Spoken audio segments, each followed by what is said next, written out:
عورت ہا اور نہ کا ایک نہایت ہی دلچسپ مرکب ہے۔ انکار اور اقرار کچھ اس طرح عورت کے وجود میں خلط ملط ہو گیا ہے کہ بعض اوقات اقرار انکار معلوم ہوتا ہے اور انکار اقرار۔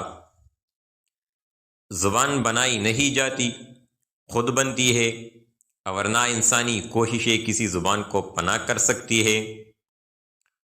ہر عورت ویشیا نہیں ہوتی، لیکن ہر ویشیا عورت ہوتی ہے۔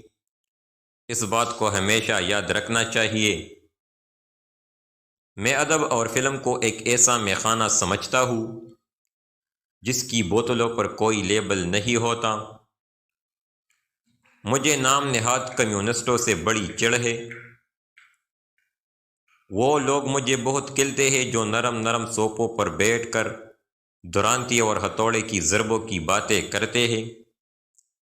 بھوک کسی قسم کی بھی ہو، بہت خطرناک ہے۔ ہندوستان کو ان لیڈروں سے بچاؤ جو ملک کی فضا بگاڑ رہے ہیں اور عوام کو گمراہ کر رہے ہیں۔ ویشیا اور باسمت عورت کا مقابلہ ہرگز نہیں کرنا چاہیے۔ ان دونوں کا مقابلہ ہو ہی نہیں سکتا۔ ویشیا خود کماتی ہے اور باسمت عورت کے پاس کما کر لانے والے کئی موجود ہوتے ہیں۔ میں تہذیب و تمدن اور سوسائٹی کی چولی کیا اتاروں گا جو ہے ہی ننگی۔ آدمی یا تو آدمی ہے ورنہ آدمی نہیں ہے، گدا ہے، مکان ہے، میز ہے یا اور کوئی چیز ہے۔ مذہب خود ایک بہت بڑا مسئلہ ہے۔ اگر اس میں لپیٹ کر کسی اور مسئلے کو دیکھا جائے تو ہمیں بہت ہی مغز دردی کرنی پڑے گی۔ ہر حسین چیز انسان کے دل میں اپنی وقت پیدا کر دیتی ہے، خواہ انسان غیر تربیت یافتہ ہی کیوں نہ ہو۔ یاد رکھیے، وطن کی خدمت شکم سیر لوگ کبھی نہیں کر سکیں گے۔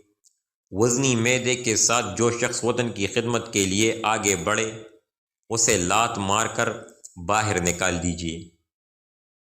یہ لوگ جنہیں عرف عام میں لیڈر کہا جاتا ہے، سیاست اور مذہب کو لنگڑا، لولا اور زخمی آدمی تصور کرتے ہیں۔